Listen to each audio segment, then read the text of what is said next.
Hello, beautiful people. Welcome back to our channel. So many things happen at the same time in Nigeria. The Northerners and the North in particular are not left out in this twist. Don't forget that some days back, Mazen Abdikano has was repatriated and brought back to Nigeria to continue with the trial.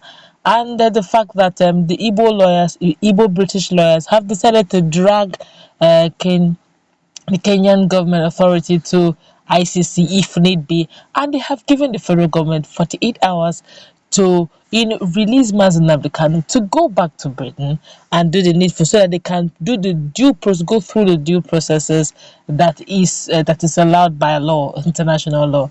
Then, some very few hours ago, Sunday Igboho's house was not just bugled. According to information by his media person and Professor Banji, that about 5 persons were brought down, were killed. The wife of some of his aides was also kidnapped, or rather abducted. And of course, they even went as far as taking some cats, the big cats and the small cats, by adventure that Sunday Igboho had turned to a cat. Because according to them, they said there was a lot of mix up, and Sunday Igboho disappeared. And so many twists and turns. But Sunday Igboho is saying that the rally continues. But as we speak, the Northerners have decided to, react, and they're not just reacting; they're telling their people and their regions to get ready over so many things. They're going to list them all out, what they are saying and what they're charging their people to do. In a moment, we'll do all that. But before we do so, we'd like you to subscribe to our channel by clicking on the red subscribe button beside it. You will see a bell notification icon. Please go ahead, click on it to get notified as soon as we update our channel on YouTube. Well, following the various agitations in the country, Ambassador Shehu Malami, Chairman Board of Trustees BOT, Arewa Consultative Forum ACF, has called on Northerners to prepare if dialogue is preferred against any form of confrontation. The ACF BOT chairman also urged Northerners to be on their guard to steer moves from any group agitating for either restructuring, Biafra states, resource control, and the Oduduwa Republic. That means Nigerians are actually, my God, how did we get to this level? But let's continue with the news. Malami said these while addressing the second meeting of the board on Wednesday in Kaduna. According to him, we need to dwell on a serious note the agitations for restructuring, the demand for a Biafran state by the indigenous people of Biafra, that's IPOB, the resource control that is being asked for by the South and Oduduwa Republic by some Yoruba nationalist groups. While we do not harbor any fears for all these gimmicks, we must seriously be on our guard to stem any untoward moves from any group on our region. We need proper presentation, even if the dialogue is preferred against any form of confrontation. It is for this reason that the ACF should take every reasonable step to interface with its counterparts, that's the Ohanese Ndibo, the South People's Conference, the Oduduwa and the Afenifere, as proposed last week during the NEC meeting of the ACF. He noted with concern the dwindling economic fortunes regionally and nationally and called the state government in the north to take decisive actions towards industrializing the region. How would you do that when there's no security? When they say they should do the needful about security, these guys don't understand that security first before. How do you want to, when you industrialize, one bandit come and kidnap workers?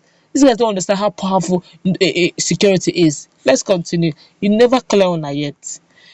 Northern governors and persons of means should be in the position to establish banking and other financial institutions to facilitate growth and development, he said. Is it in insecurity you want to facilitate it?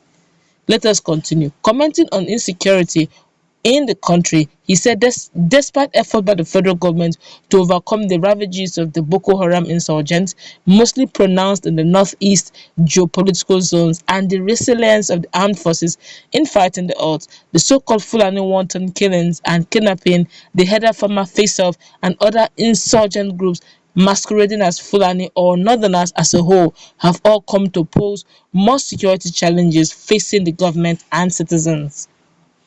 We owe a duty as ACF concerned with the security and welfare of our people, to critically examine the backgrounds and effects of these scourges militating against the enduring security, peace, and harmony as a people and nation, he added.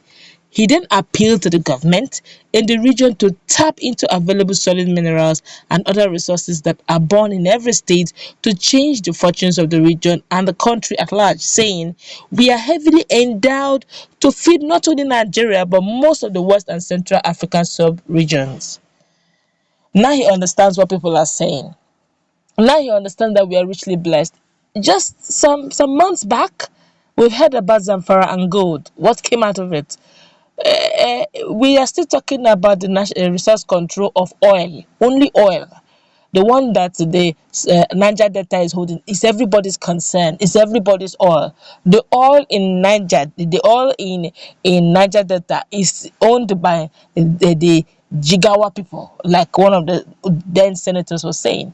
But the gold in Zamfara is not owned by Nigerians. These are the things we're talking about. If you're going to talk about unity and diversity, well, we should learn to respect each other's culture, each other's perception, and each other's goals and aspirations, as well as each other's peace and love. What do I mean? Now he's talking about the issue of they should get ready in case if it's not confrontation. Is that how you should look at it? Must everything always be confrontation? The regions are talking about that which concerns them. Don't forget that Nigeria is many nations merged into one. So there's definitely going to be diversity of interest. Now for the southern region, or rather for the Niger Delta area, they will always talk about resource control because for the longest time that Nigeria have been using oil, it has always been a national moi, quote and unquote. All right, other mineral resources, solid minerals have come. They've realized them, but some of them are not focused, or eyes are not on it the way it is on oil and gas, on petroleum. Okay, so hence the southerners are shouting, the Niger Delta areas are shouting resource control. For the Biafrans, they've been shouting and been screaming, they've been marginalized, they don't have the highest position in the country, which is presidency, has eluded them for a very long while. And they're saying, look, if you are not going to absorb us, then by all means let us go. Now that is unique to them.